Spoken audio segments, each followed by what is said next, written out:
Would the clerk please call the roll? Councilmember Archie. Here. Councilmember Max. Here. Councilmember Miles. Here. Councilmember Zajac. Council Chairperson Pierre. Here. Brian Archie will lead us in the opening exercises this evening.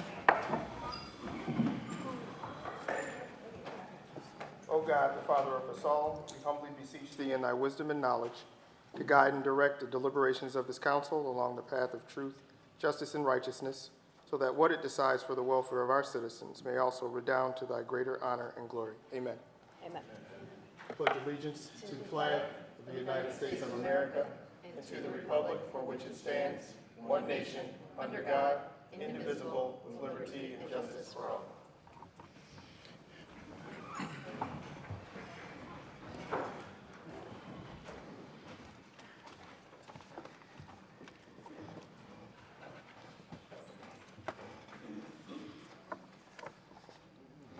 Okay, to start us off this evening, the time is 6:02.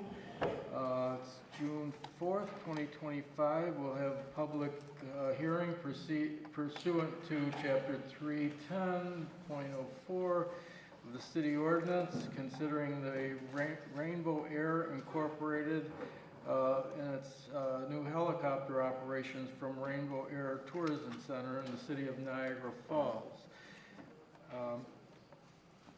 Okay, we will have public speakers at this time. Liz, you have speakers? Yes, sir. We do have speakers. Speakers, please keep in mind you have 3 minutes. I'm going to set the timer. When you hear the beep, please have a seat. Just one moment.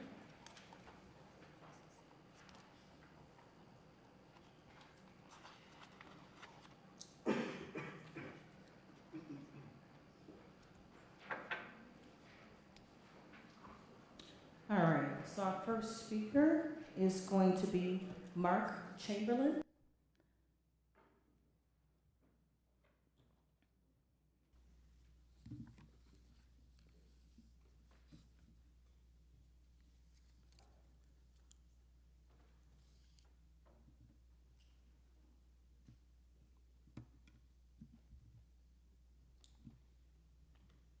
You may speak. Okay, thanks. I'm excited to be here to show you the new route from our new tourism center that's in your city. I've been asked to just go over the route with you. This route was designed with help of FAA, as well as many people in the industry, as well as some folks of our sister company in Niagara, Canada. So really the focus really is the safety of the route, and also be mindful of the noise issues that had been an issue way in the past. So what we've done when we go through this design, you'll be able to see what we've done to address any safety concerns as well as any noise. So it's kind of hard to see, but right in the middle you can see a helipad, that helipad sign. We're going to take right off from there and go right over the river, so that we're not over any houses or any businesses. And then we're going to climb immediately to 2,000 feet. And then keep that altitude as we go over Goat Island, and then past the Rainbow Bridge, and then climb up to 2,500 feet right at that point, and circle back around, and then enter the Canadian airspace for the tour like we normally do. And so once we do the tour, we're required to climb another additional 500 feet, so at 3,000 feet, we'll be coming back out, and you can kind of see the direction there. We're coming out with those blue arrows, and we'll be at 3,000 feet, which is higher exit point than we do now over the city. Normally we'll exit at 3,000 and start our descent. What we've decided to do is keep at 3,000, so we're well above the city, and when we pass our helipad right there, we'll start our descent to landing at our heliport. And you can see as most of that descent is over the water. And so our purpose here really is to make sure that we're doing all we can to make sure it's safe and to reduce the noise footprint. One of the things that we're doing is we're expending a lot of money. We've got 2 brand new helicopters, it's probably in your packet, the EC-130 T2 helicopter. and it's the quietest helicopter in this market segment. In fact, it's so quiet that this is the only helicopter they allow to fly over some national parks, including the Grand Canyon National Park. So it's very quiet. It's the wave of the future. They're new aircraft. This investment is very important in regards to, we talked about safety, a new helicopter that we're familiar with. Our sister company owns quite a few of them right now, and so we'll share some of the maintenance duties with them, and we'll certainly have a safe aircraft, one that's less noisy, and ones that's safer than what we're currently buzzing around with now.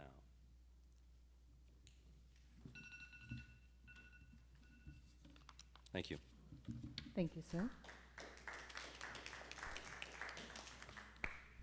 Our next speaker is Daniel Leonard.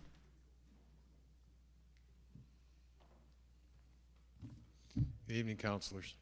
It's a pleasure and an honor to be here. My name is Daniel Leonard. I am the local president of the National Air Traffic Controllers Association, Niagara Falls. So I am the one that's representing all the air traffic controllers at the Niagara Falls Airport.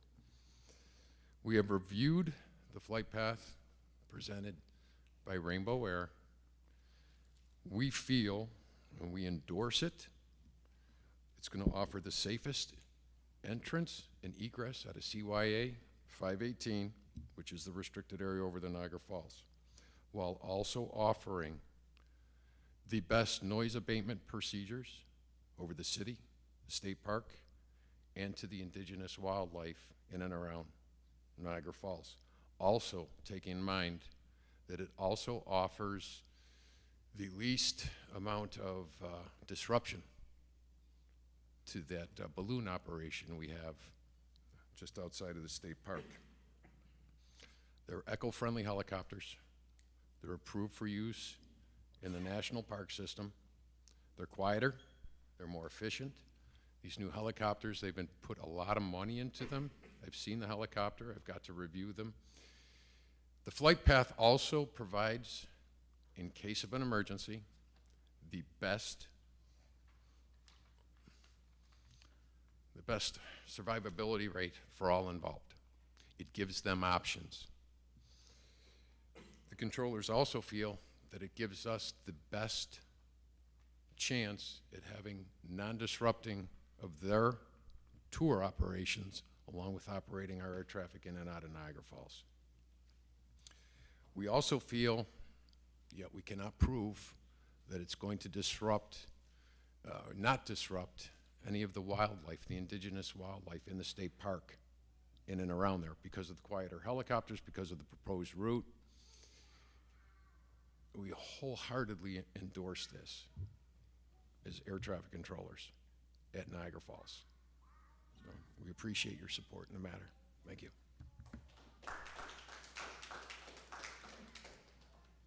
Our next speaker is Merle Smouse.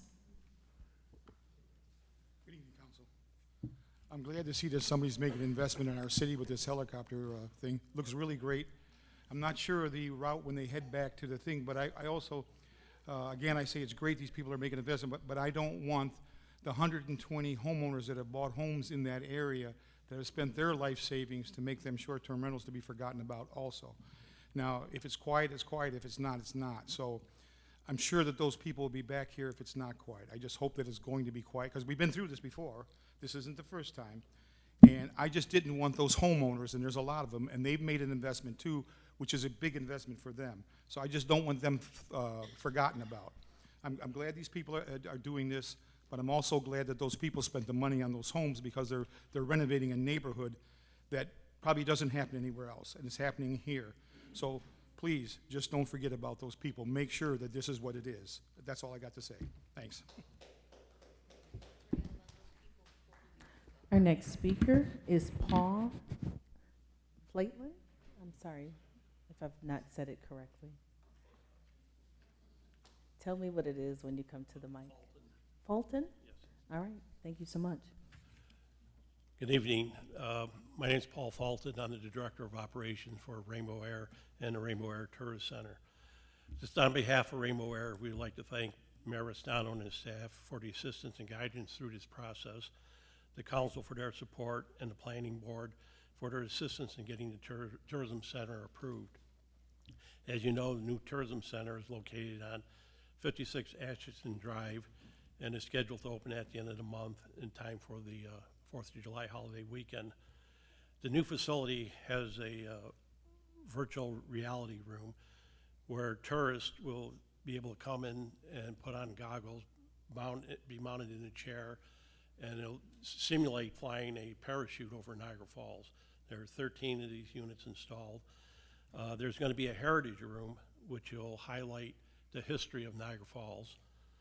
And there's going to be a gift shop, a viewing area, a restaurant in the future. And as we progress, you know, we're under a lot of pressure to get things up and running, but there will be more interactive displays, videos, models, and other things of interest to attract people to it. The tourism center will be open 7 days a week, year-round.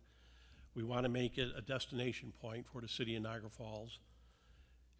Initially, we'll be employing around 35 people, and we expect that number to grow as we grow. And we're also going to be working with the local schools to develop a STEM program and a venue for school field trips for retirement communities and for our veterans. In addition, we've also been contracted by several local corporations about using the facilities for corporate meetings and special events.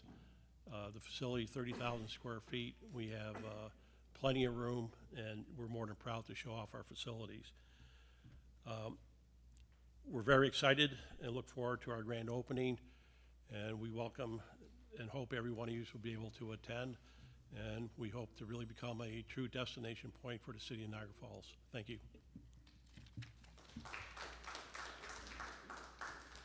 Our next speaker is Matt Mascotti.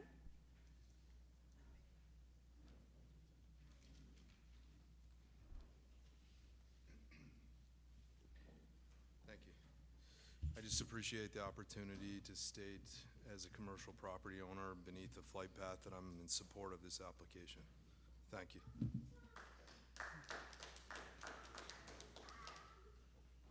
Our next speaker is Ralph Guetta.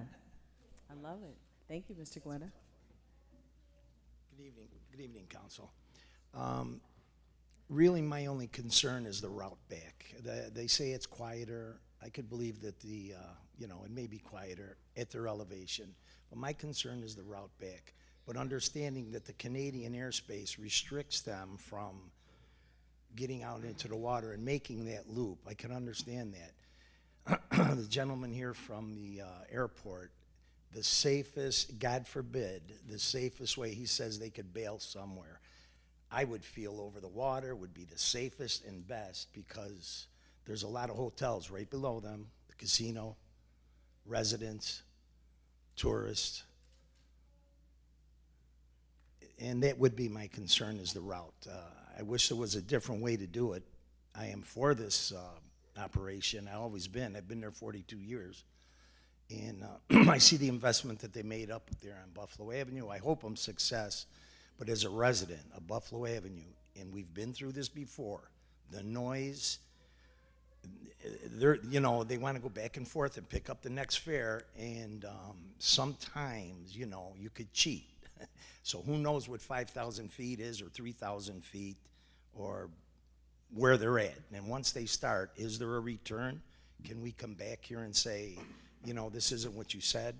So I wish the council would take that into consideration.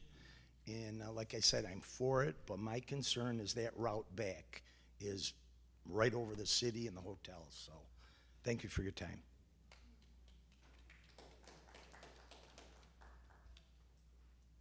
There are no other speakers. The time is 6:15, and that concludes our public hearing for the site plan for Rainbow Air Incorporated.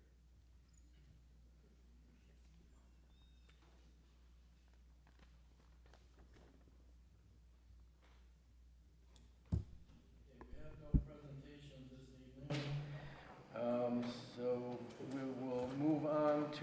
public speakers on agenda items.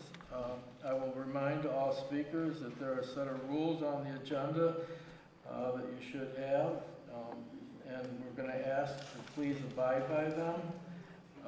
Please begin your comments with your name, your residency, and the item you wish to speak about.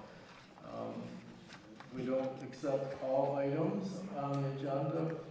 Just focus on one or two items that you might want to speak about. And this is not for personal issues or personal grievances. Liz, would you call the first speaker, please? Yes, sir. Also, please remember, each speaker has 3 minutes. The timer will go off at the conclusion of your 3 minutes. Our first speaker on the agenda is Dante Miles, agenda item number 11.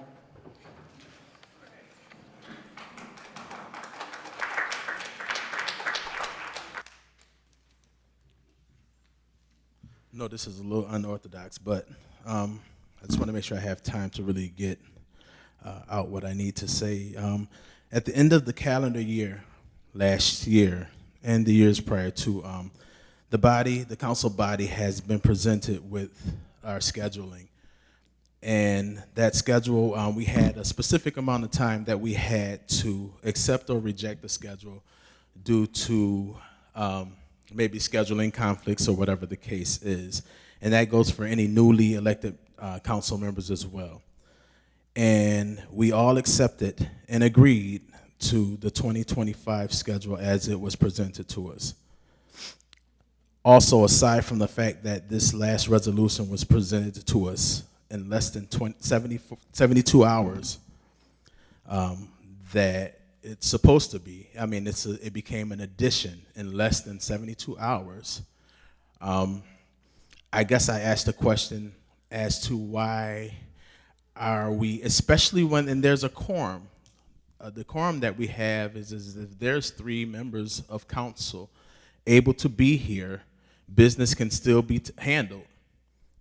So why do we find ourselves in this type of culture of shifting this whole schedule and pretty much taking other 3 people who actually, adjusted their schedules? I took my my 1-year anniversary trip a week before council because I knew I had council meeting that next week. So why is it that now we're all of a sudden considering it a culture to continuously change and accommodate for a couple of people that may not be able to be here? When if you can't make it, that's fine, and there's no judgment towards that, but business still should go on. You have people who are in the community that adjusted their schedules accordingly because the schedule that we presented at the end of last year is on the city council and on our local government page. Is it fair that they have to change their schedule as well? So my thing is that like before, and then would these kind of accommodations be made regarding all of us? Because I remember there was a time that when I missed a council meeting, there was a real big problem, and it was said that I probably shouldn't be here if I can't make meetings. So my question are we going to be a fair council? Are we going to stop doing things to appease others? And let's make sure that we do things in decency and in order and in spirit of excellence, because what this shows us is not, it's not good work ethics for us.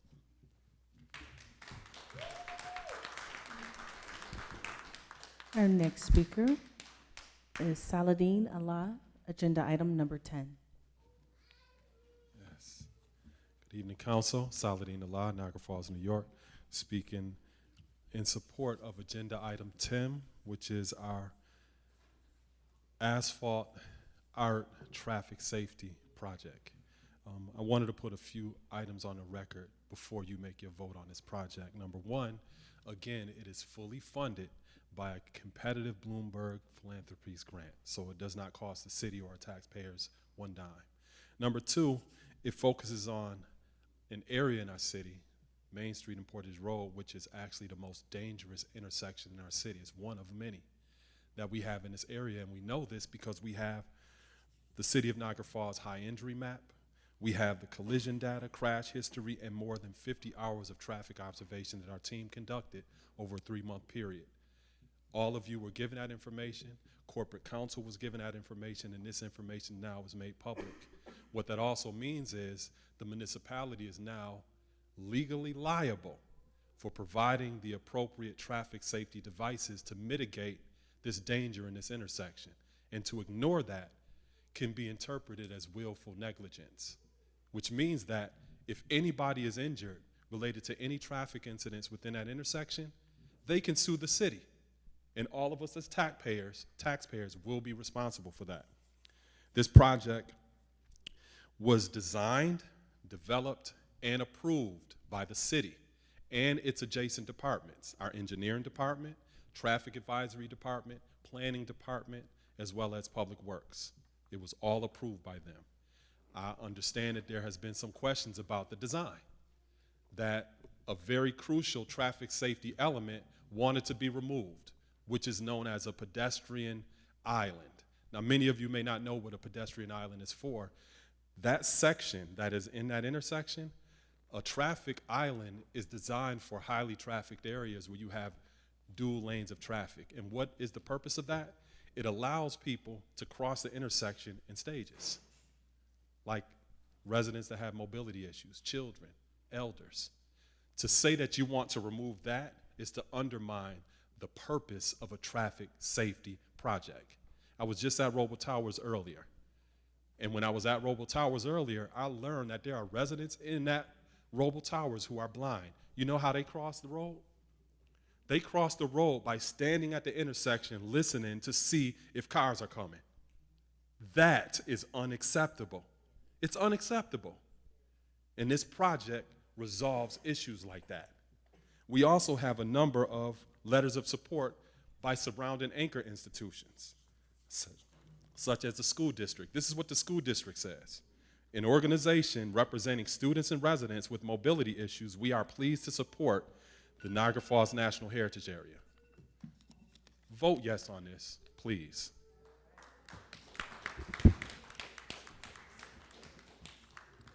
Our next speaker is Janine Gallo on agenda items number 10 and 11. I'm Janine Gallo. I'm from the town of Tonawanda. I'm probably the only one that has the rule that I have to say that, but I said it.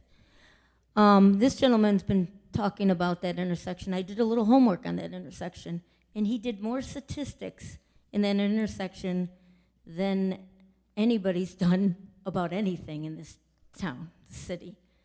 We just did the helicopter thing. The guy said they're going to be flying the helicopters 7 days a week all year long. Nothing about how many times it's going to run, how long, what are the hours, anything, but because the mayor has his hands in it, it's going to be 3 yeses, 2 noes maybe, or 5 yeses. But this gentleman has done homework and homework and homework begging this council to listen to him. And I appreciate you worrying about the safety of elderlies and kids and everybody in the city. Now, the agenda, number 11. Changing the schedule. You've changed the schedules to have emergency meetings over topics that were not even emergencies. They could have waited, but it was, we have those 3 yeses, we gotta get them in here. We gotta get it, we gotta do it today because someone has a bowling banquet and they can't make it, so let's switch it to this day so we can get his vote. It seems like you're doing the same thing. It doesn't seem like there's anything on the agenda that would make you change, not only for 2 people, but make the other 3 have to change their schedule. Poor Tom has to change his schedule. Everybody else has to change their schedule. It's like their families and everything doesn't matter because what matters is getting those 3 yeses. And it's ridiculous. And it doesn't matter what city or town you live in, you could go speak at any council meeting in any town. It's the United States of America, in case anybody forgot. Thank you.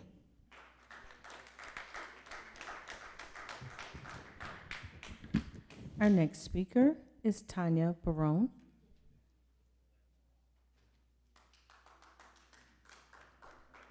Tanya? Are you speaking?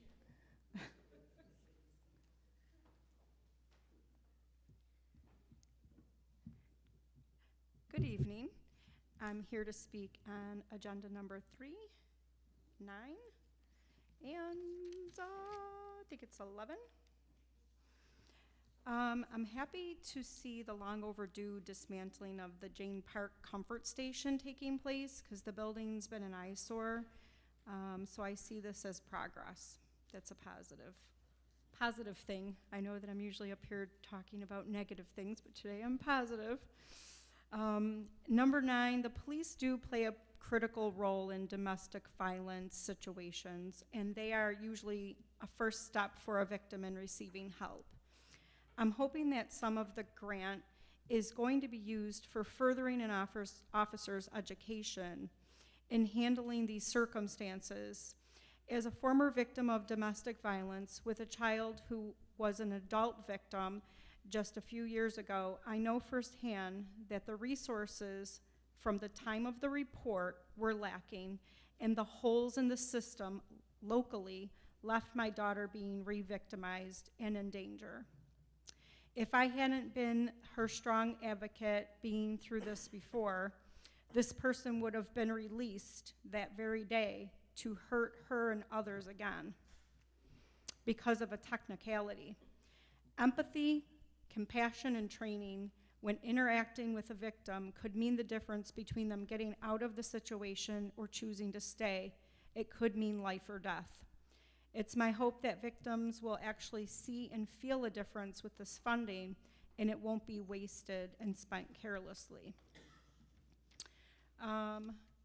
For number 11, I believe, in my opinion, it feels like a conflict of interest since the mayor is in the middle of taking this company's property by eminent domain for the last 2 years.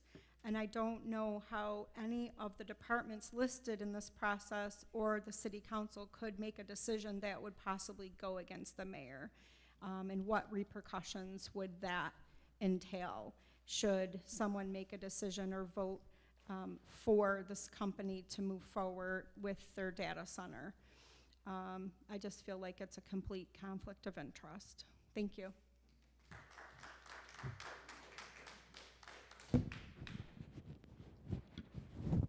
There are no other speakers.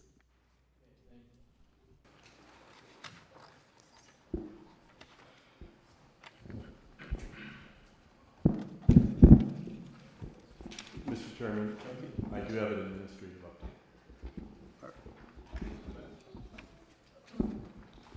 So I had planned this administrative update before Councilman Miles made his speech just a few minutes ago. So it's not so much a rebuttal, but more of a response to something that was said about a 72-hour rule at the last meeting, which my office has received calls about since.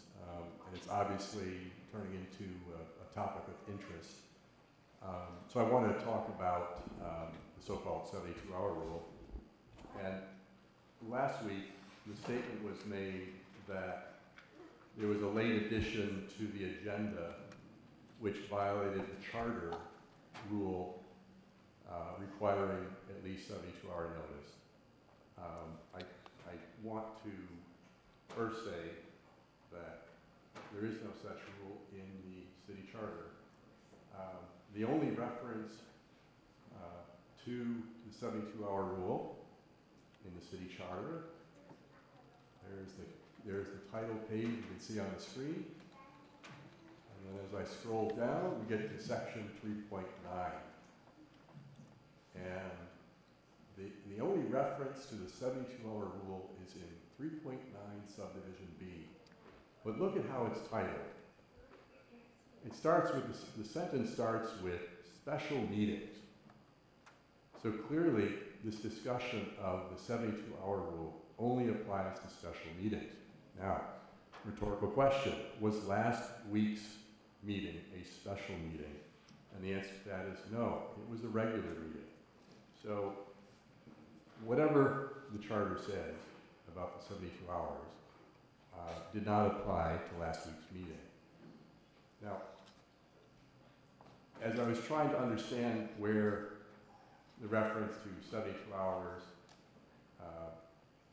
comes up, I did think of the Open Meetings Law.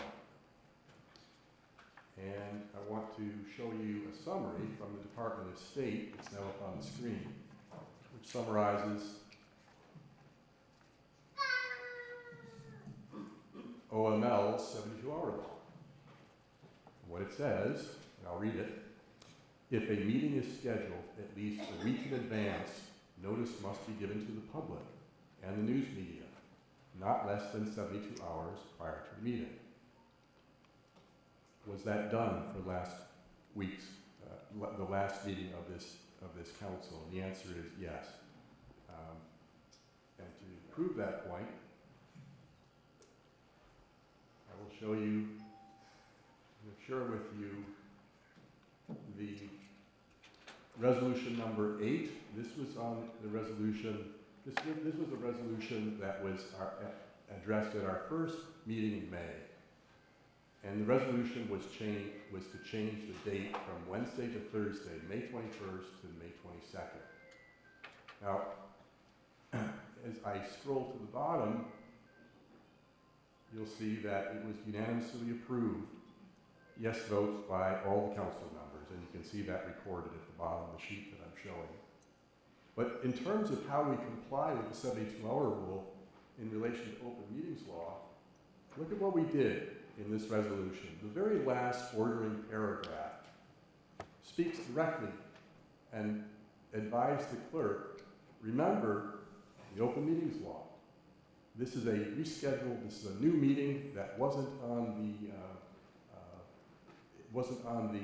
schedule that was set last December, and so therefore, clerk, you need to do these steps to comply with the 72-hour open meeting law rule.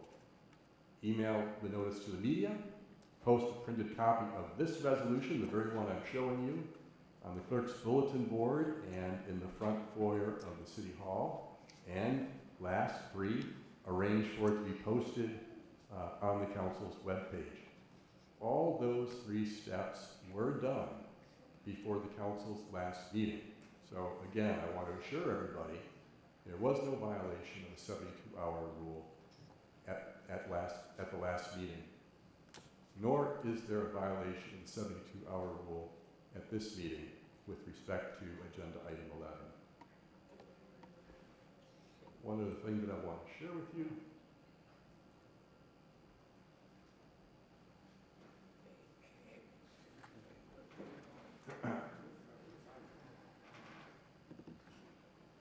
What I'm showing you is Open Meetings Law, Section 103. Open Meetings Law is the shorthand. It's actually called Public Officers Law, but it's interchangeable. Section 103E. What I wanted to call your attention to is the 24-hour rule. And what the 24-hour rule basically says, and it was an amendment in 2021, as you can see here, the summary from about Governor Hochul signing into law Chapter 481 in 2021.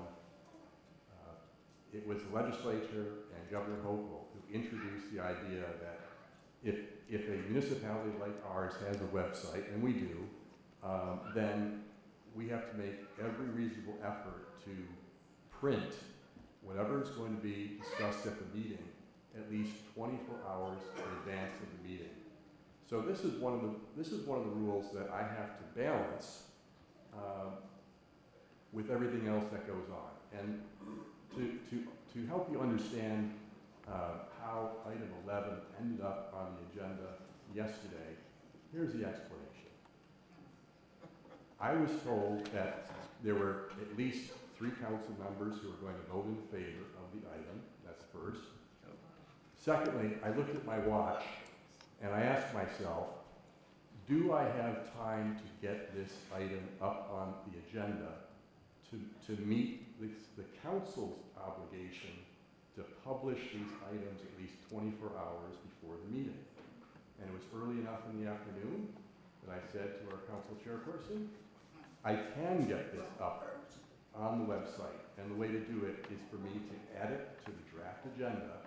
And so at the very least then, everyone will come to the meeting knowing that item 11 is going to be discussed. What is the alternative? The alternative is this. It would have to be a walk-on item. Do we allow walk-on items? The answer is yes. Do we prefer them? I don't prefer walk-on items for the reason that we're looking at. Because when we do a walk-on item, nobody, the media included, no citizen who attends the meeting knows when they come into this chamber what's coming. When you do a walk-on item, the first notice the media gets and the public gets is being here present when someone makes the motion to walk it on, to add it to the agenda.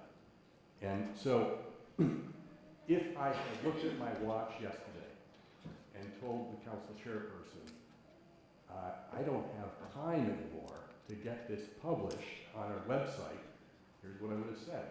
But you know what? You can still walk it out. I would prefer to balance this in a way that we minimize the use of walk-on motions and in their place use the tool that the governor wants us to. At least get notice out so that people come to the meeting knowing what's coming. Thank you. Thank you, Mr. Dubois. Point of information. Chairman, this is a point of information. I can ask anytime, point of information. Because I have a question for him. Because he addressed me, so I can ask him, so it's a point of information. He was actually giving us an update. Yeah, there's no point of information for my... You can't, by Robert's Rules of Order, you can't do a point of information? It's not an action item, it was report. So, as a member of council, I'm asking... This section we're at is the administrative update. Doesn't matter, it's a point of information, I'm asking a question. Whoa. This is getting that sounds corrupt. I'm asking you. You're gonna get to this point when you're gonna be able to ask it. Yeah, but it's probably gonna be 4.5 minutes. You can ask it. Write it down and you'll be able to ask it. I already know the question. But we're going against Robert's rules right now. And you know that too, bro. You know that. We're going against it. We're not violating Robert's rules. If we keep getting comments from the audience interfering with the administrative procedures, we're gonna have people escort it out. I'm warning you right now, we're not gonna tolerate it. Okay, I'm just telling you that up front, we're not gonna tolerate it. And I'm asking you kindly to please, I'm asking you kindly to please allow us to operate. Thank you. Okay.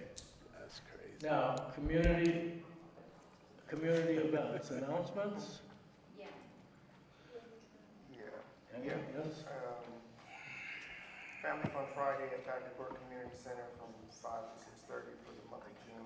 And there's a health fair in Center Court on June 28th from 11 to 2. Both are free.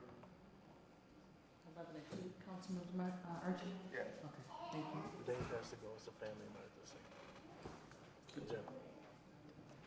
Dave has to go, it's a family emergency. Okay.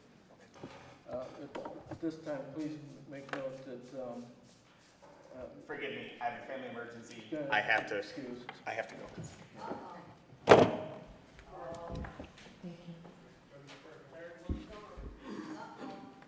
Please let the minutes reflect that we had to have David excused.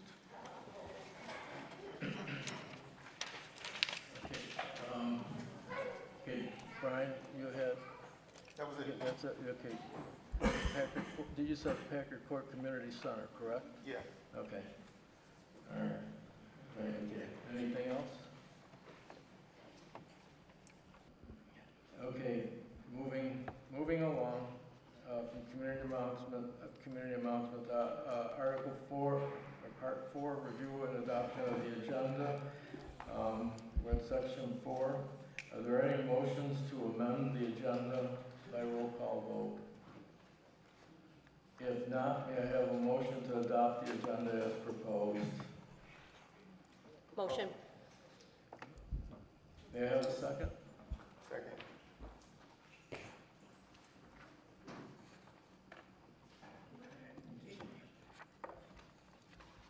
Okay.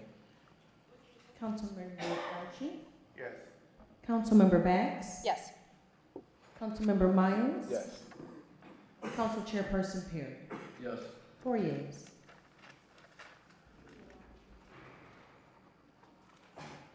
Just give me a second, I gotta catch up on my notes here. That was,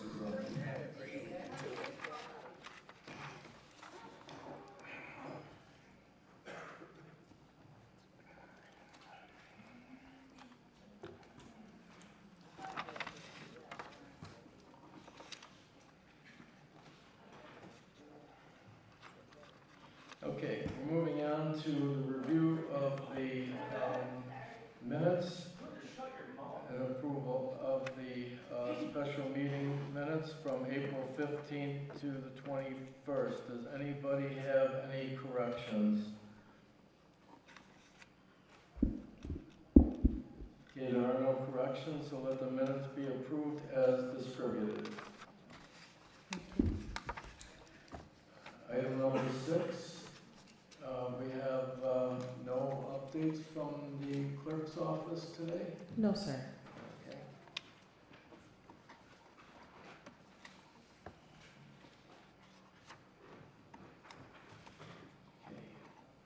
Legislative items number 7. We're at point 7 now.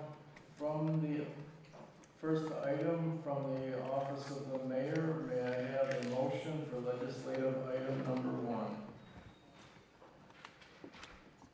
Item number 1, I move the council vote to approve contract award for RFP 2025-07 to Skylighters of New York LLC for the provision of a fireworks display and related services to be provided to the city of Niagara Falls, New York on July 4th, 2025, or rain day, and authorize the mayor to execute an agreement with that successful vendor as more fully outlined in his recommendation memo dated May 29th, 2025. May I have a second, please? Second. Okay, I will not restate the motions unless I'm requested to do so. Are there any information requests on item number 1? Any opposition? Okay, Liz, please call the roll. Councilmember Archie? Yes. Councilmember Bax? Yes. Councilmember Miles? Yes. Council Chairperson Perry? Yes. 4 yeas. 4 yeas, the motion's carried. Item number 2, may I have a motion, please? I move the council vote to approve and authorize the mayor to enter into an agreement with the successful RFQ respondent, Sherwin-Williams, for the purchase of traffic marking paint as needed by the Department of Public Works, as more fully outlined in the mayor's recommendation memo dated May 29th, 2025. May I have a second, please? Second.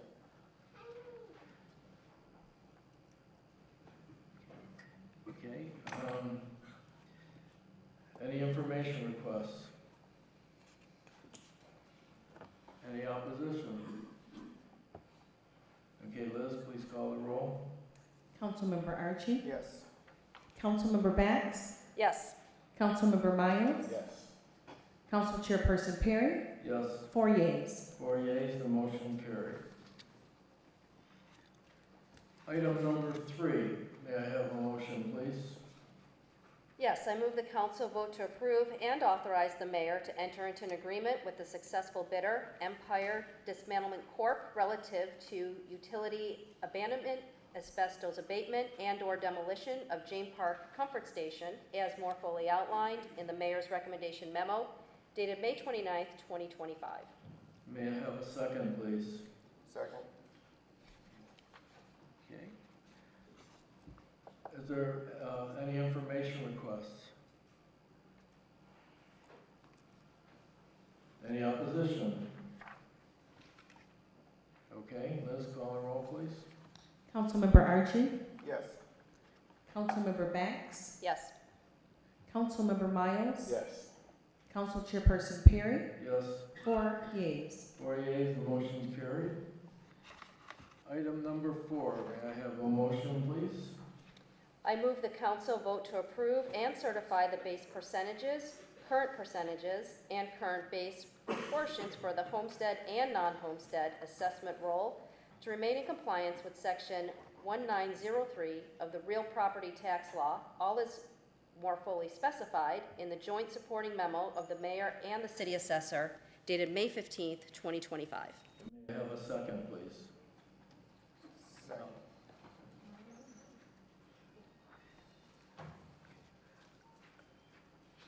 Information requests? Opposition? Liz, please call the roll.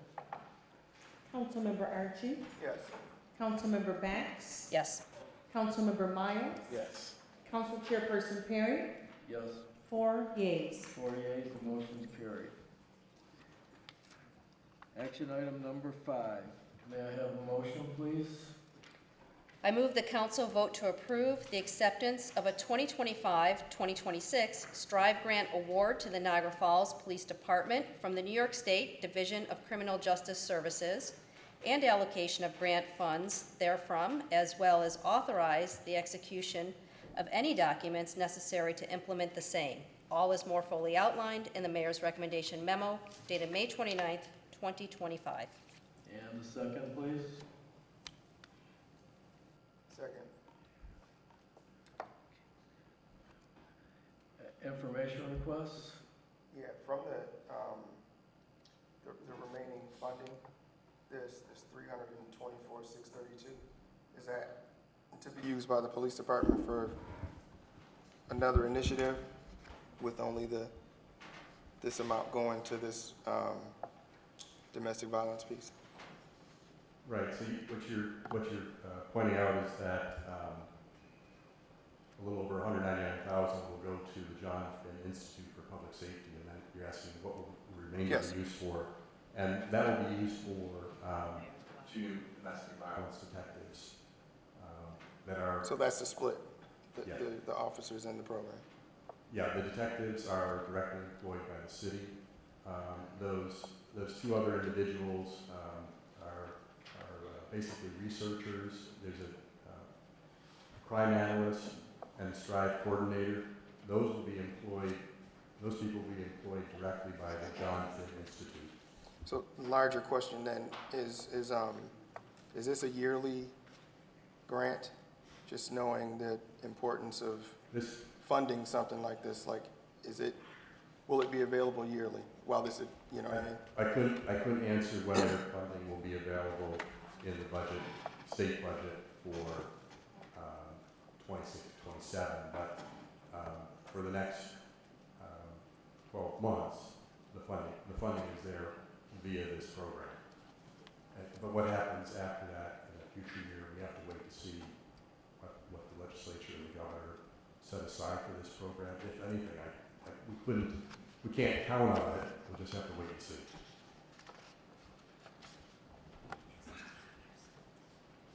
Any other information requests? Any opposition? Liz, please call the roll. Councilmember Archie, Yes. Councilmember Bax, Yes. Councilmember Miles, Yes. Council Chairperson Perry, Yes. 4 yeas. 4 yeas, the motion's carried. Action item number 6. May I have a motion, please?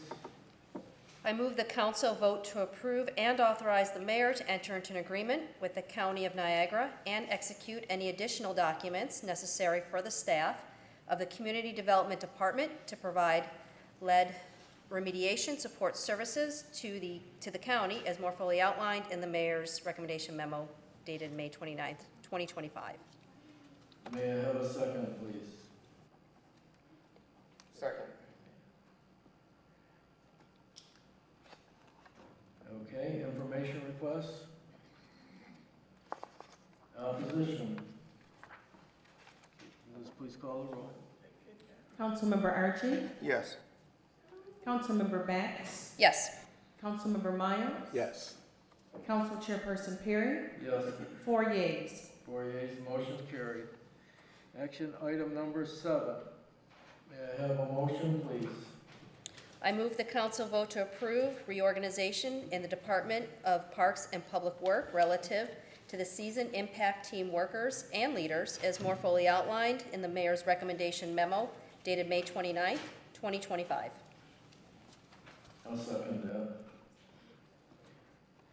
Any information requests? Any opposition?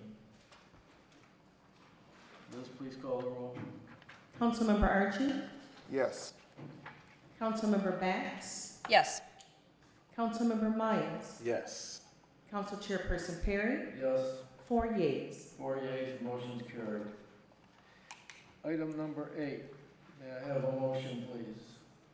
I move the council vote to approve resolution relative to the approval of flight plan of Rainbow Air, Inc. pursuant to Chapter 301.04 of the codified ordinances. Second? Second. Okay. I'm sorry, who's second? Brian seconded. Thank you. Okay, information requests? Yeah, to the resident concern, right? So just say, again, if the noise happens, will they reorganize the flight path if that occurs? If it gets to, you know.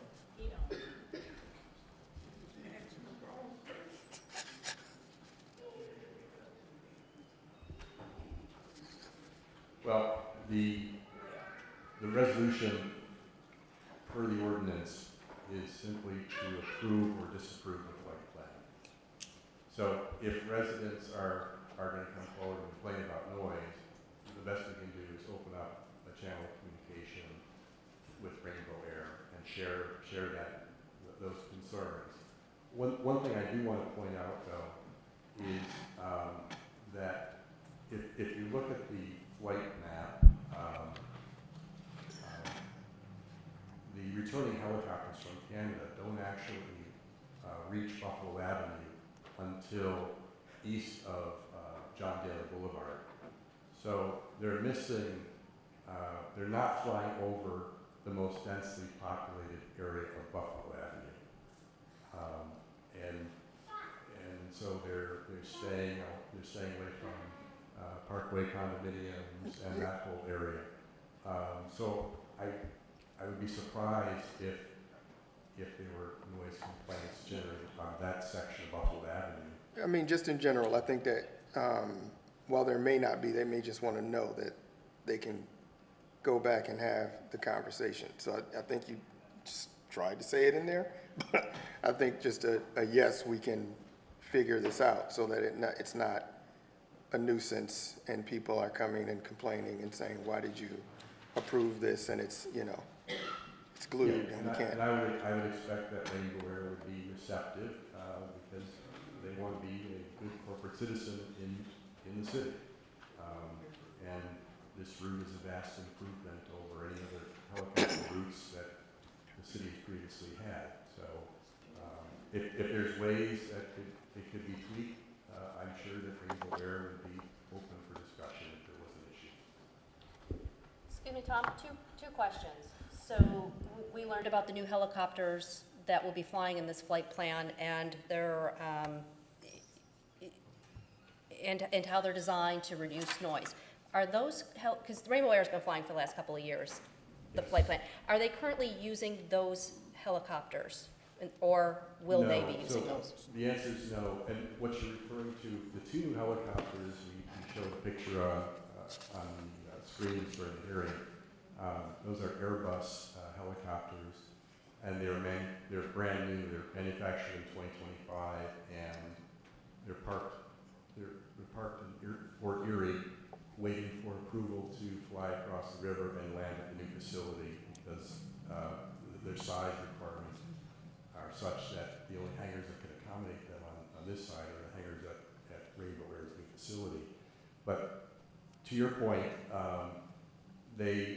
Rainbow Air has been operating out of the Niagara Falls International Airport for several years now, after they gave up their location on Lower Main Street, right, where the old helipad was, and now there's the balloon attraction.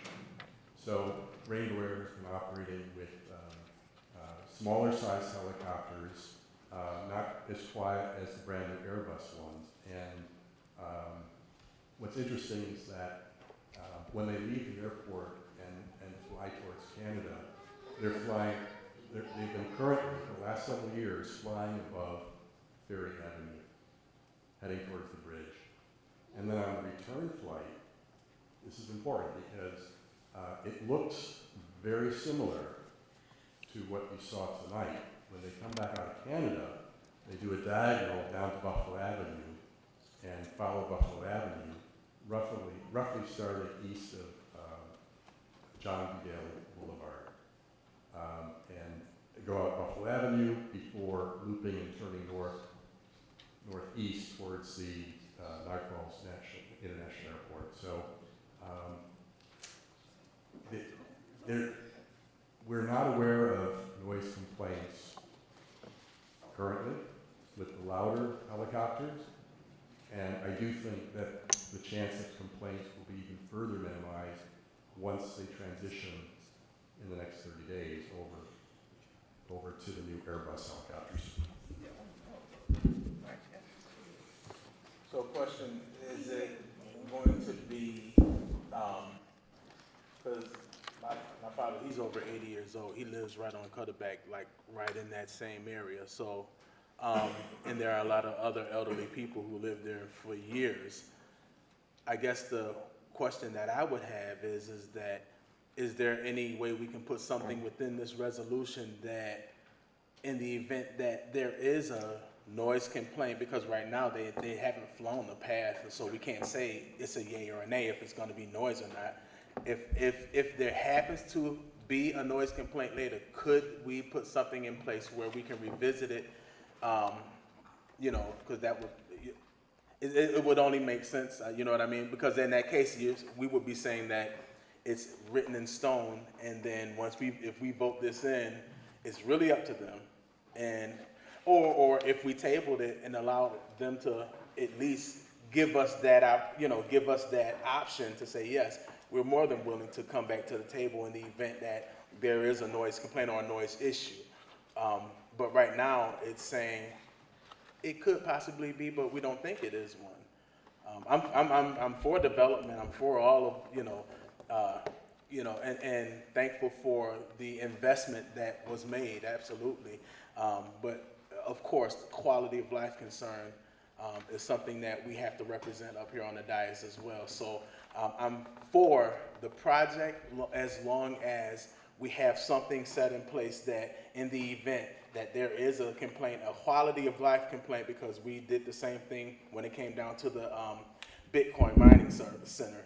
We came and we made a big, huge fuss about it, and we made sure that we shut things down and made sure that they did whatever it is that they had to do to, take care of that noise complaint. Do we have that same thing in place for this situation? So let me respond this way. You mentioned a relative on Cutterback. I think that's slightly north of McKenna. Is that right? Yes. Okay.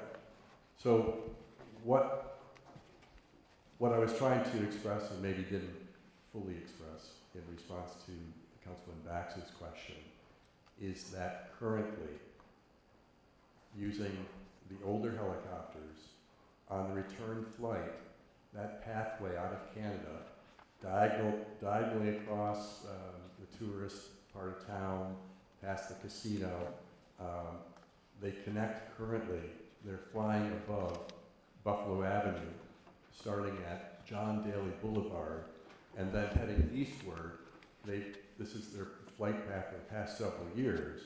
They've been following Buffalo Avenue, basically just south of McKenna, just south of Cutterback, and running parallel to those streets before leaving the city proper, and then heading towards the Niagara Falls International Airport. So it's not as though, I think you made reference to the fact that they've never flown this route before. Yes, they have. They've been flying it for the last 3 years in reference to Cutterback and McKenna and Buffalo Avenue.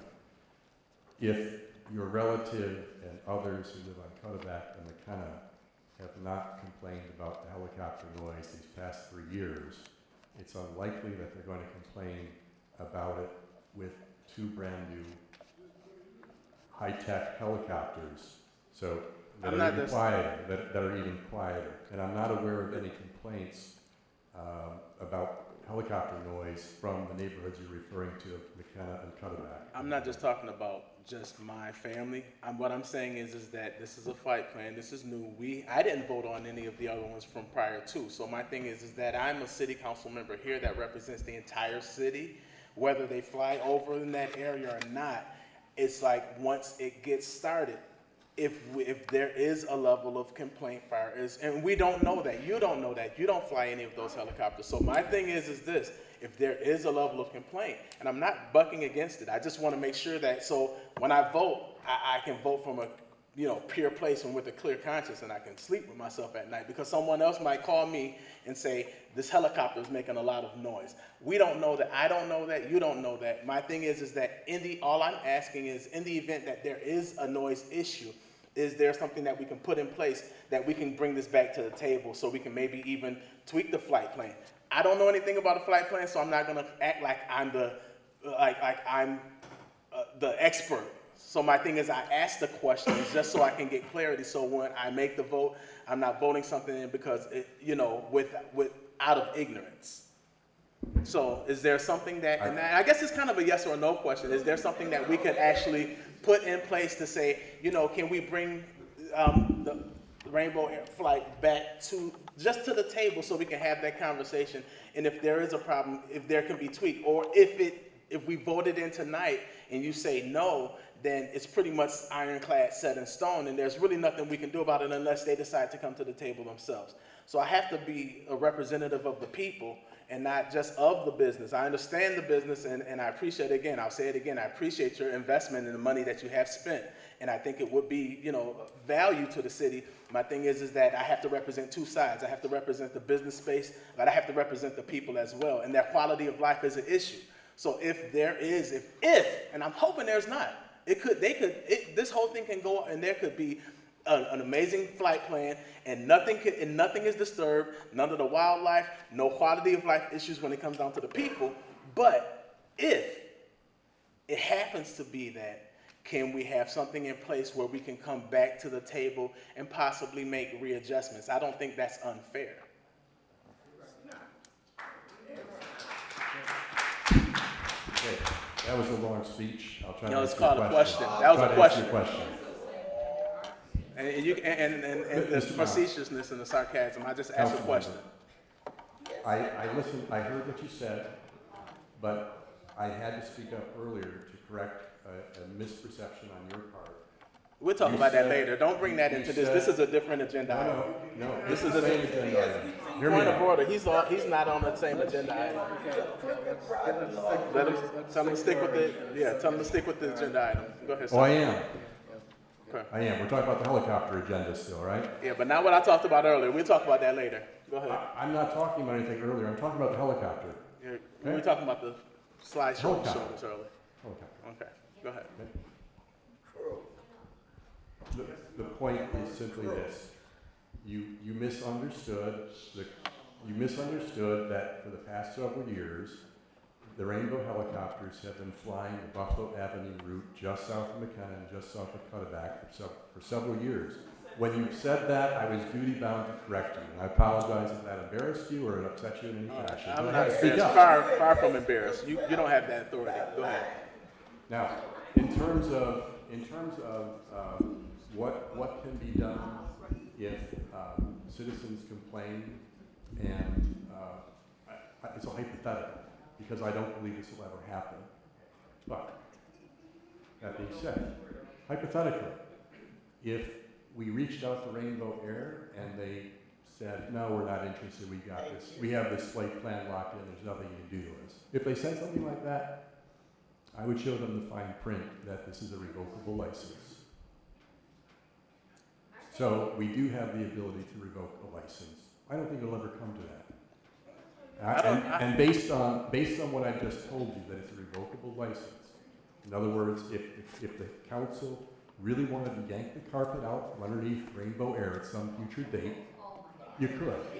And therefore, there's no necessity to table this or amend the resolution. The protection is already built in. If you asked me that question before the council meeting, I could have told you that. Mr. DuBois, I just noticed something in the materials here. I just want to verify.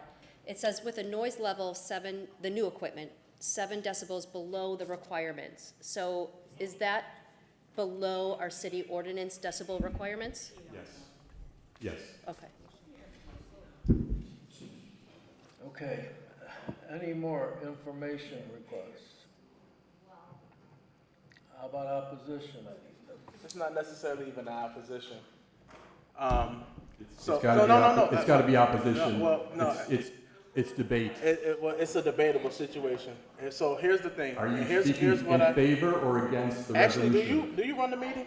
Well, you know, this, I don't want to extend this meeting until we go to I'm just 9 asking. o'clock. I'm asking a question. I'm asking a question because at the end of the day. So no. Oh, it's not even a question. What I'm saying is this, because he just made the statement, and I get it, and it's not to snatch a rug off of under any type of organization or whatever the case is, and I would hope that it would never have to come to that.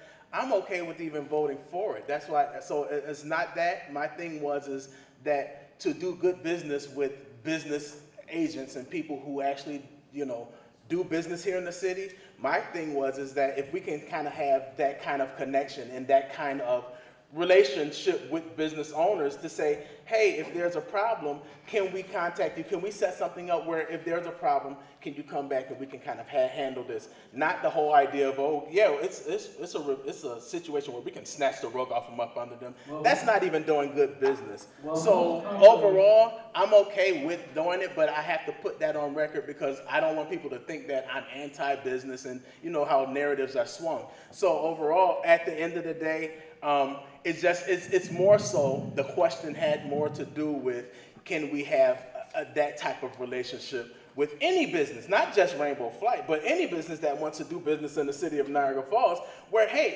if something happens and it bothers the residents, can we bring it back to city council? But let me tell you something, Mr. Miles. We have, with most businesses, you're right, I agree with you. We should have that. And with most businesses that I'm aware of, and most of the meetings I've sat in on, we do have that. Like we had meetings with Cassell when they have complaints. We call them in, we have meetings. And most of the companies we do that with. And I've sat in, the mayor has asked me to come in and sit on meetings, being the chairperson, to come sit on meetings and sit there and listen to them speak. So we do have that relationship with most of these companies, and I don't think that they will be any different. It will be any different. So to your point, yes. Yeah, I wouldn't want to I wouldn't want to do to them what we did with Bitcoin, trying to shut them down because something happens immediately. I'm thinking like if we just put things in place, so when there's transitions that may need to happen, we have an open relationship. Not this whole type of governing where we're going to snatch someone's license. That's stupid. And that doesn't even, bring cohesiveness between government and business. Well, so far, Rainbow Air has been a very good, and that's beautiful. Good relationship. So let's move on, shall we? All right. Liz, please call the roll.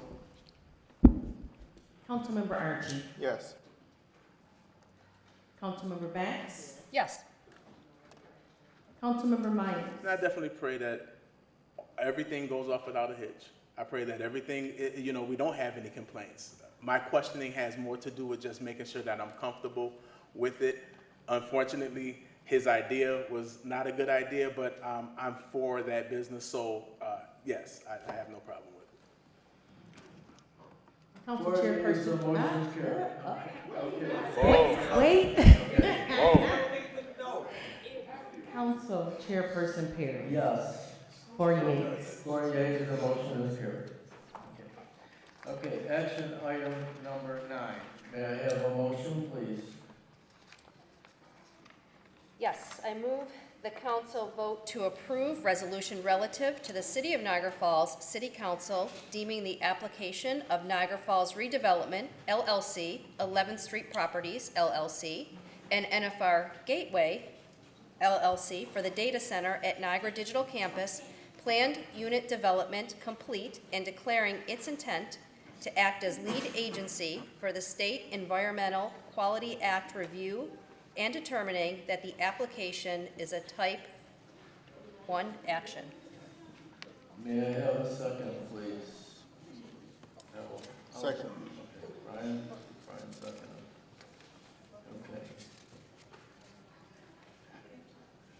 Okay, information request. At the present time, do they still own the land, even though we're in, regardless of the process of eminent domain? NFR does not own all the land that it is proposing for this PUD application. It's a large area, over 50 square miles, not 50 square miles, acres, thank you. And if you look on the county website, parcel owners, you can find a number of properties in that area that NFR doesn't own. That doesn't prevent them from, at least at this stage, at this early stage of submitting an application. That's all they've done at this time. And if we don't, could we be, if we didn't vote this through tonight, if we voted against this, could we be exposing ourselves to potential litigation, like a lawsuit? If we said no to this tonight. Well, Council member, the parties are in a long, litigious history already, right? So, in terms of answering your question, you could be sued no matter which way you vote. So put that out of your mind. Don't worry about it. You can't not worry. Well, what I'm saying to you is that the risk of litigation is present no matter how the council votes.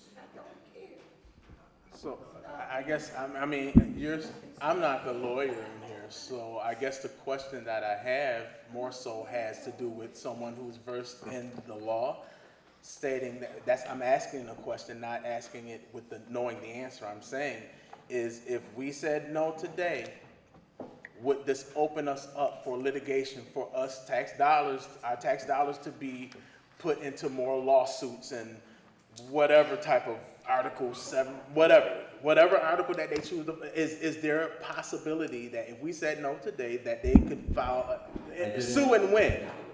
I answered that question by saying that no matter how you vote, there's a risk of litigation. Okay, so you said yes. Okay, Yeah. thank you.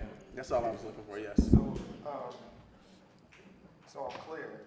You vote yes, this goes to planning, Niagara County. It's away from us. They start their review of the landscape. Contamination is found. Are they responsible then to remediate these folks? Or is that contained to what they own?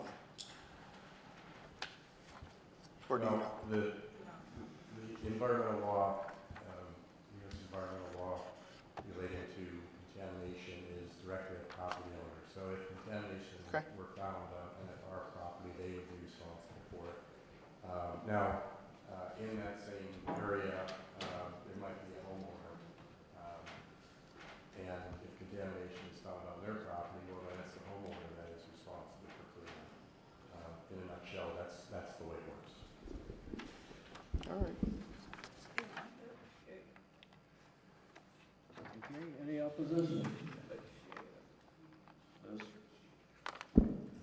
Councilmember Archie? Yes. Councilmember Banks? Yes. Councilmember Miles? Yes. Council Chairperson Perry? Yes. 4 yeas. 4 yeas, motion carried. Action item number 10. May I have a motion, please? Yes, I move the council vote to approve resolution relative to the City of Niagara Falls support of the North End Triangle Traffic City Asphalt Art installation. May I have a second? Second. I would like to make a motion at this time to make just a slight amendment to this. And I think it's already taken care of by the comments that I heard of Mr. Saladin make, Mr. Alla. But I just want to put it on record just to amend this slightly so that I would feel more comfortable with it, and I think maybe everybody here would, and we can get an anonymous decision on this. I would like the last paragraph where it says, "Now therefore be it resolved, the City of Niagara Falls supports the North End traffic asphalt installation to help create a safe environment," and I have copies for this, everybody, "to minimize the risk for pedestrians, particularly traffic-related accidents occur." Just to have it slightly changed, and now therefore it is resolved, the City Council supports the North End traffic safety asphalt art installation to help create a safer environment and minimize the risk to harm pedestrians, particularly in a traffic-related accident to occur, which is approved by the City of Niagara Falls and the Public Engineering Department. I'll pass this out to everybody, if you please, for a motion. Do this.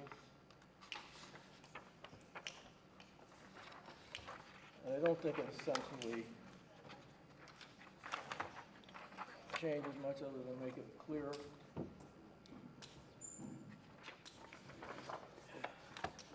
Here's two copies of this. So it just states who approved it, is what You you're have to saying? say that it's approved, yes. Okay. All right, I would like to make that motion at this time. May I have a second to that motion, please? Second. Okay. Any information that goes along with this? It's just, for me, it's for clarification purposes, just to make me feel better about it. Any opposition? Okay, could we take a roll on the amended resolution? The first vote will be for the motion to amend. The motion to amend, Yeah. yeah, make a motion to. If that's passed, then it'll Take be it, approved. yes, thank you. Make it a vote for a motion to amend, please. Councilmember Archie, Yes. Councilmember Banks, Yes. Councilmember Miles. Yes. Council Chairperson Perry. Yes. 4 yeas. 4 yeas, the motion to amend is adopted. Now I would like to make a motion to vote on the amended version of the resolution. Do I need to read it again? Yes. Do I need to read it again? Second. The same one. I just made the motion, I made the motion to vote on the amended version. So now we need a second. Second. Okay.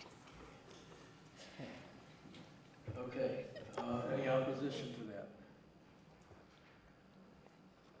Okay, Liz, would you call the roll, please? Councilmember Archie, Just to say, I appreciate council looking at this and really trying to dig into a community impact project that can hopefully help spur commuter safety for us in the North End and carrying through the rest of our city. So my vote's a yes. Councilmember Banks, Yes. Councilmember Miles. I also would like to appreciate publicly Mr. Saladin for actually giving us the knowledge, the data, and giving and presenting it to us to give us a better understanding as to what this project is about. So with that being said, I'm all about safety and especially our elders, and to hear that story, hear about the blind members of society having to stand at the corner to listen for cars. And again, one quick thing is when you bought the speed gun and you showed us those statistics and that data the last meeting, I think that was one thing that really stuck out to me even more, because that shows that cars are speeding in that space trying to get through. So we got to make sure that we take care of our youth, and we have schools, we have the libraries. There's so much that's there. So that really got me to say yes as well. Council Chairperson Perry? Yes. 4 yeas. 4 yeas, the motion's carried.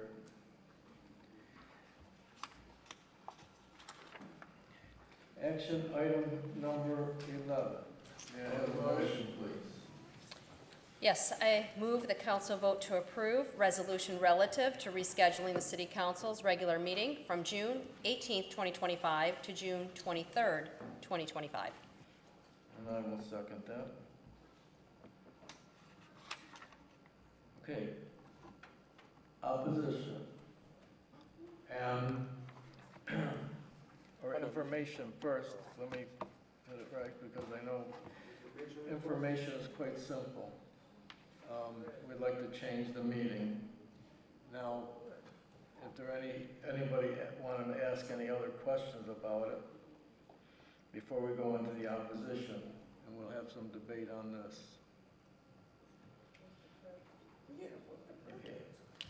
I'm assuming we have some opposition, so I would like to start defending this by saying this. Earlier this year, we had a situation, we had 3 council members, and I found out about it at the last hour. Brian Archie, who was sick in bed, had called in, and I had told him, Brian, we only have 3 members on the council tonight. He knew that it was important to have more than 3 members on the council sitting here, and he came in, even though he was sick, to sit in this chair so that he could partake in what was going on. Now, let's move forward. A few weeks ago, we had a person, one of the council members, for a personal reason, asked all the members of the council if we could change a council meeting, and everybody agreed with no hesitation.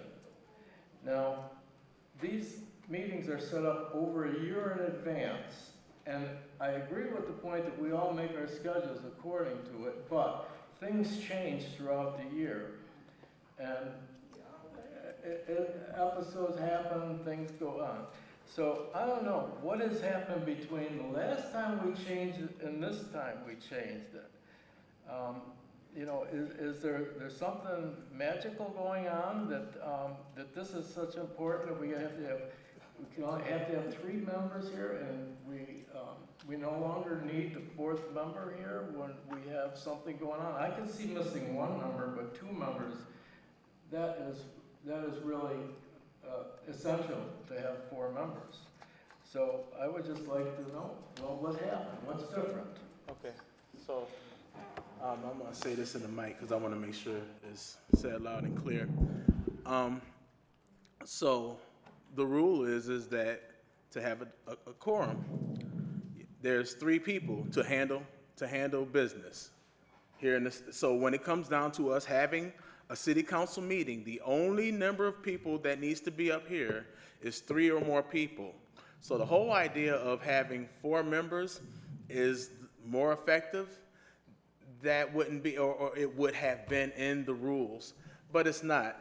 And just to kind of go back, because I did make a statement earlier, and we did go against the Robert Rules of Order. It's the section 23 of our point of order. I can make a point of anything at any given time of our whole meeting, and I can interrupt a speaker and ask for a point of information, a point of order. I can ask for a point of anything as the sitting council member. So let's make sure that we're stop cherry picking what portions of Robert's Rules of Order that we're going to follow and what portion of the city charter that we're going to follow. With that being said, overall, I know we did have the meeting set at the beginning of the year. Few of us been up here for 3.5 years. How many meetings have I missed this year? How many meetings have I missed last year? So the question is this. My big thing is that would I get the same level of accommodation? No, because it happened to me before when I missed a special meeting that's not scheduled. When the mayor wanted to make special meetings and push some stuff through, and I chose to not. But for our regularly scheduled meetings, I set my schedule. So when you give us that meeting at the end of the year, when you give us that schedule and you say, does this schedule look good for you? We have time to look and say, okay, well, I have a party here, or I got this, I'm going on vacation, so I'm not going to be able to be here, I'm going to be able to be here, so on and so forth. And we all said yes. We all agreed. This is nothing new. So why is it now that we're making all of these brand new accommodations when all we need is 3 people? We don't need 4 people. Matter of fact, 4 people is worse because it can be a double, 2 vote yes and 2 vote no, and then all of a sudden, doesn't go through. All we need is a majority. It's 5 of us up here. Rules says and the Robert's Rules of Order states that we only need 3 city council members to be here. And, like I said, okay, and so let's just say the 72-hour situation.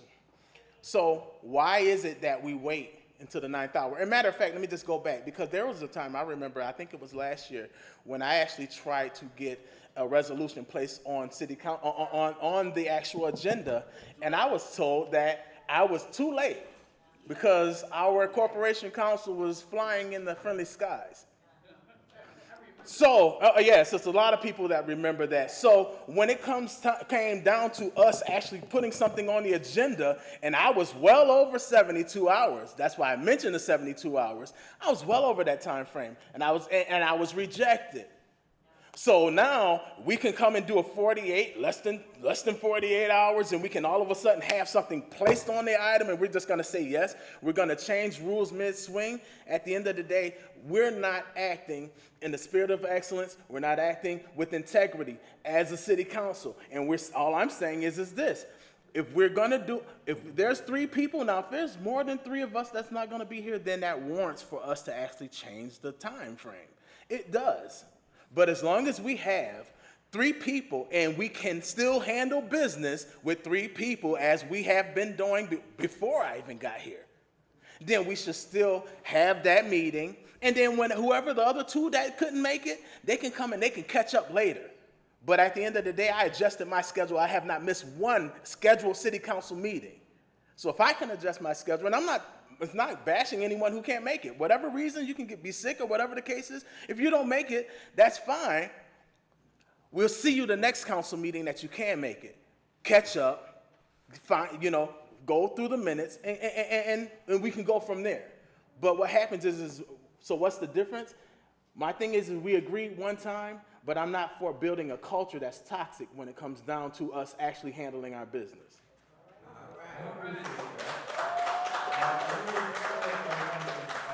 I believe the last time when you say you were too late at putting something on the agenda, I believe you were advised it could be as a walk-on.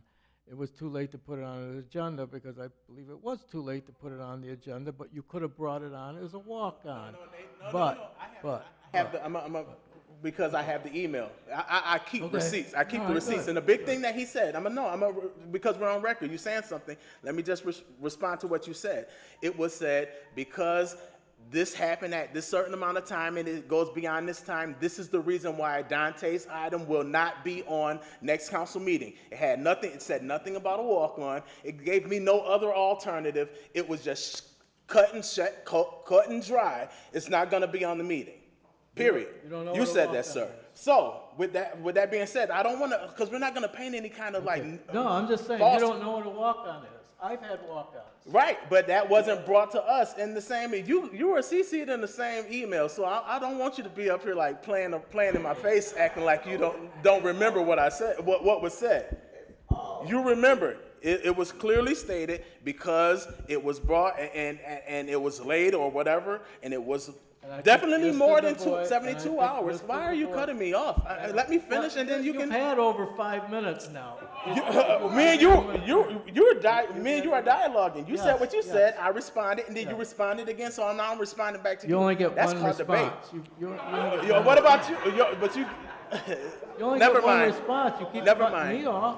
Never mind. Keep cutting me off. It's bad. It's Okay. bad. Never mind. We'll agree to disagree. That's all. That's crazy. All right, so, all right. We just, as long as we're not being hypocrites up here. Stop, as long as we're not being hypocritical.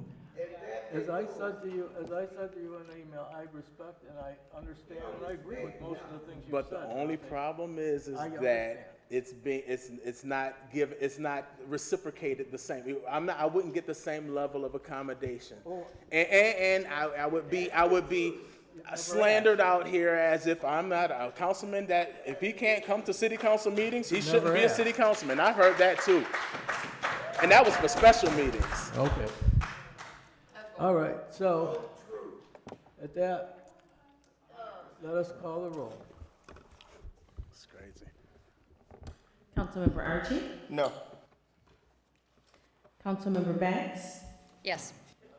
Councilmember Miles? No. Council Chairperson Perry? Yes. Motion defeated? Okay, the Is it? motion is I'm asking. defeated. I'm asking. Okay.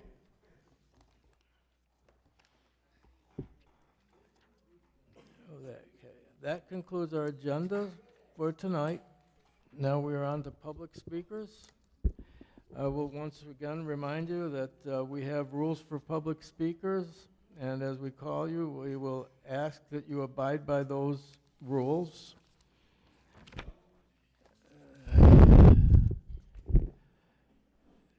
Okay.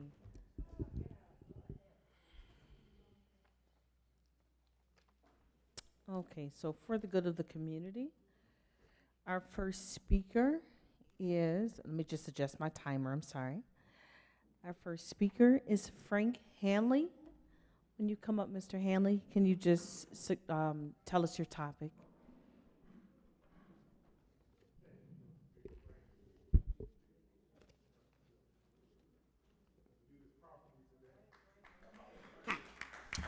My name is Frank Hanley. I'm speaking on the good of the people. Allow me to address the council.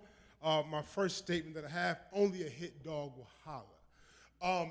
Last time I was here, there was an attempt to silence my conversation, the adjournment, called the officers.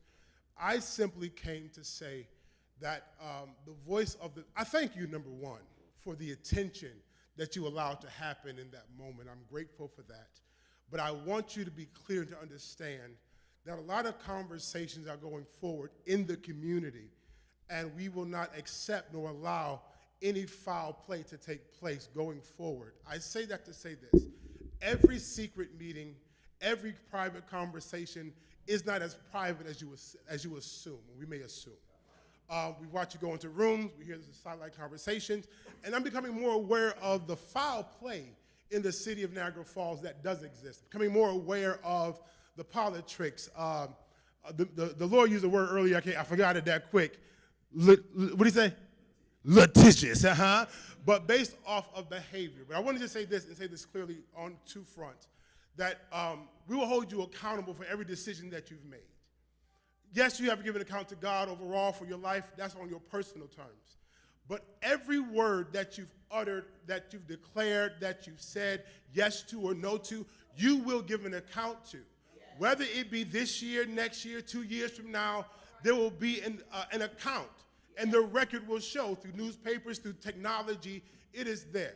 All I'm saying is look for the pressure going forward. I made a mistake, and I messed around and gave somebody an idea of change. I received 14 phone calls regarding a decision I made just to highlight a district that hasn't been highlighted. And for some reason, they have the idea that just maybe change can happen here. By chance, Frank, if you really make that happen, maybe. I said, oops, God, do what you do. But understand that that comes with pressure, accountability, and your answer to our petitions and our requests will place the component of your heart. We'll know where you stand.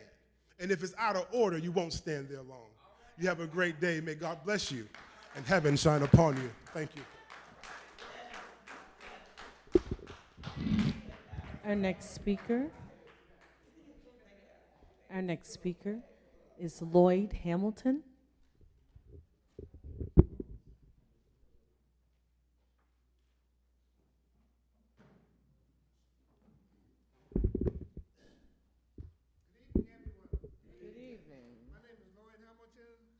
Bell Avenue in Niagara Falls, New York. First of all, I want to say is that I came up about a year and a half ago with the other city council, and I stated thank you. Dang. Yeah, and I told them that what I was doing is going through the city with my weed whacker, my lawnmower, and I was cutting different areas. And so the chairperson at the last city council told me that he would meet me after the meeting. So 3 of the city council members met me back there, and they were telling me that there's a program where the city has people who volunteer to go around different places. So what's happening is right across the street from my house, I've said this multiple times, there's a lot, and the grass gets up to about here. And so when the kids be going to school, they walk in the street, which is really dangerous. It's also a fire hazard. The 2 houses over to my left of my house are vacant, so I cut that grass too.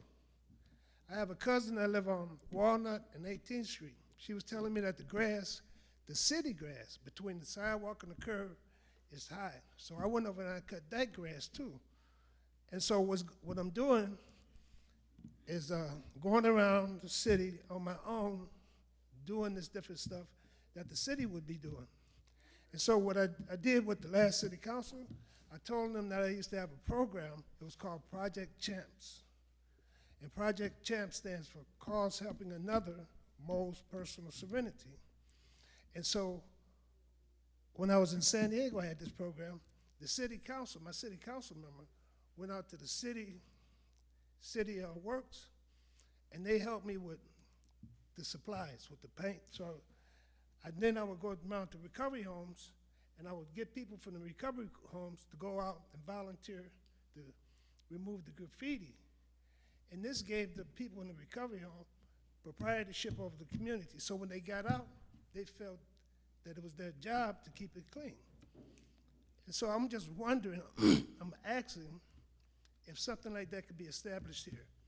You don't have to answer me now, but as I stated the last time, excuse me, the last time I stated this, they pulled me in the back. I think that Vincent Colley was it. Well, anyway, this is my concern, because these youth don't have anything to do. If we give them something to do to inspire them, it would clean up the city, because there's a lot of houses that these youth could come around and just clean up. Just cut the grass or something. Give them a purpose. Okay? Thanks.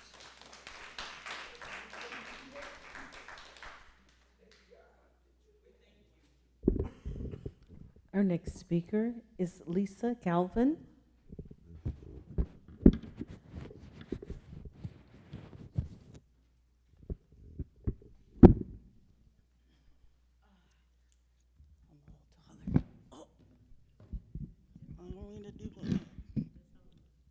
Okay.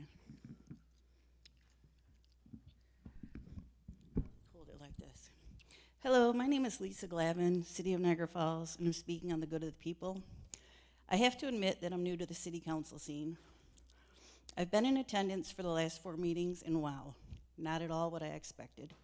After my first meeting, I left thinking, why are they so mad? Why are they making decisions for the good of the people when they are not properly informed and cannot get answers on the questions they have?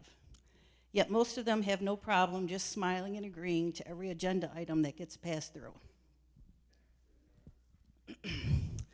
The first thing I don't understand is how in 2025, at a scheduled time, in a professional setting, the PowerPoint projector doesn't work. This is a good indicator of how much effort is put into these meetings. No one checks the systems before the meeting begins. I looked up last week's presentation on painted streets.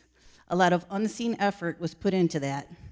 As they say, pictures speak 1,000 words, and no one got to see those pictures. It was very well, thank you. I understand that you can't answer questions, but I can't help but ask.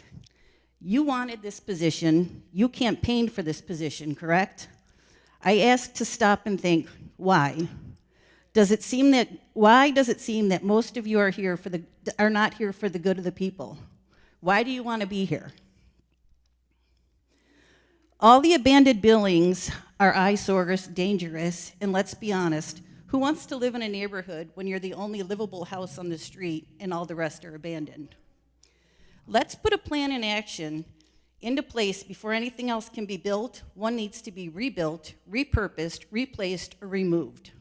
One by one, as we remove the old dilapidated buildings or rehab them, we can start to rebuild the city. We can't just rebuild and not remove. Let's be honest, who's going to be excited driving through the city in this condition to get to the proposed Centennial Park? Here's an idea.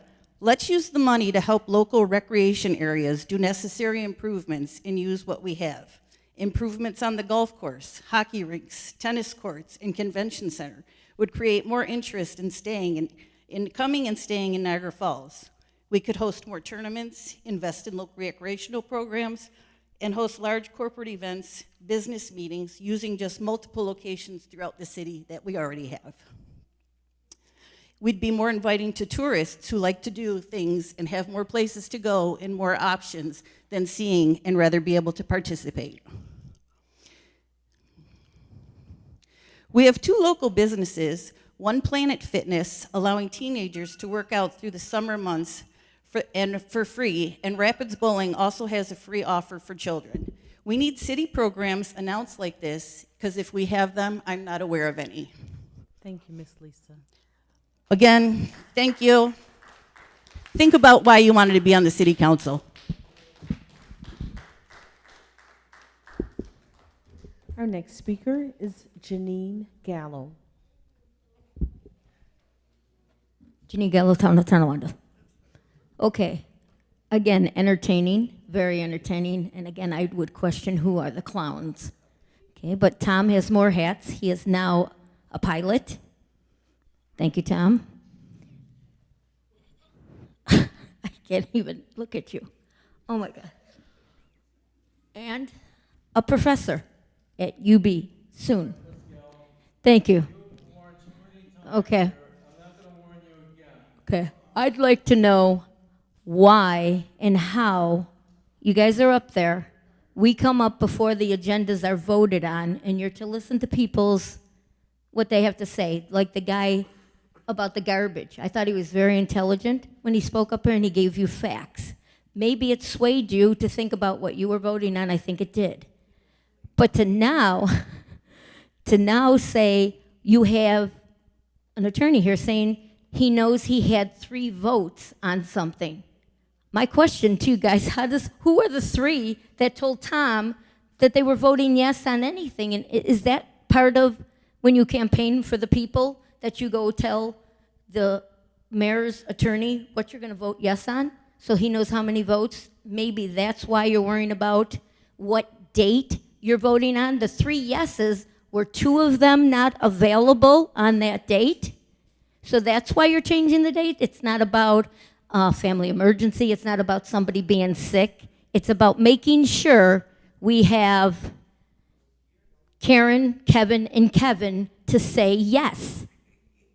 And I mean, it's so blatantly out there. It's not like nobody's dumb. You campaigned for the people. I've gone to other city council meetings, and everybody on podcasts are saying people that don't live in the city. Well, you know what? I shop in the city. In fact, the city of Niagara Falls Police Department called Paws in the Falls to ask for our help for a domestic violence program. Should I tell them no, because we're not in the city, we won't help you? So there are, cough. There are things that you don't have to live in the city. I eat in the city, I shop in the city, I cross streets in the city. Doesn't matter if I live here, just like if Mrs. Pax is out shopping at the Galleria Mall because she doesn't live in Cheektowaga, should she not be there? She can't go to the Galleria Mall because she doesn't live there? It's the same thing. It's a freedom of speech. Again, we live in the United States. There's no Hitler here. There's not another country we're in. We're in the United States of America, and we have free speech. And concern of Niagara Falls, the helicopter, now that the people are gone, what are you going to fly a helicopter and look at what? What? Empty lots? The cats, what are they going to think they are? There's 18,000 cats running around. Look at Ma, there's 18,000 cats. Are they rats? Are they cats? Wow, what a great helicopter ride.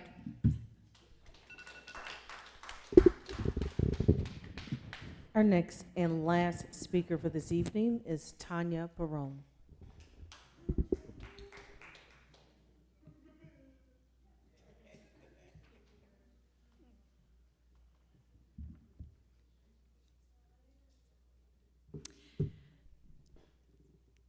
This evening, I'd like to talk about bids. On the city's website, on the home page, under business, second down on the left, you'll see the word bids. Some of the bids that are on there are install audio equipment at Sale Magley Stadium, 28 pages long. Firework display, 24 pages long. Traffic marking paint, 20 pages. Topsoil purchase, 20 pages. Parking lot sign, Sale Magley Stadium, 27 pages. Scoreboard for Sale Magley, purchase of chemicals for city pools, 19 pages. What I'm getting at is from the office of the mayor, he put a proposal on there, an RFP, for a living creature, a dog shelter. Guess how many pages that was? 1.5. 13 line items. That's it. For a living being. I'm going to just express my disgust because when looking at this in a whole, when you present it like that, that's our mayor and that's all he had for our dogs is a page and a half, 13 line items. This is why the residents are upset. I'm paying for that. We're all paying for that. And have we seen one dog up for adoption, one dog, 10 kennels, 10 dogs? None of them being advertised. And every time I see an animal loose, my heart stops because I know I'm paying for the euthanasia of the next dog. Time's up, right? That's disgusting. Living beings not even being considered as to a material item, there is a clear difference. How have we received these proposals in such a manner? And I did go to the New York Conference of Mayors website, and none of the proposal, the RFP, had any of the criteria on it that met the needs of the city and the animals, and that's a shame. Everybody can go right on the home page of the city's website, right under business, second down on the left, and they can look at all of these proposals and then see the mayor's 13 line items. Now I just wonder, because that specific business, again in Erie County, happens to be owned by a dog control officer who's friends with the previous vendor, makes it even more interesting.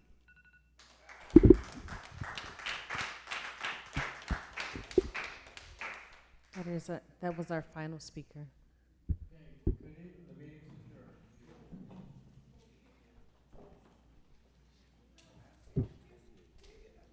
Thank you, sir.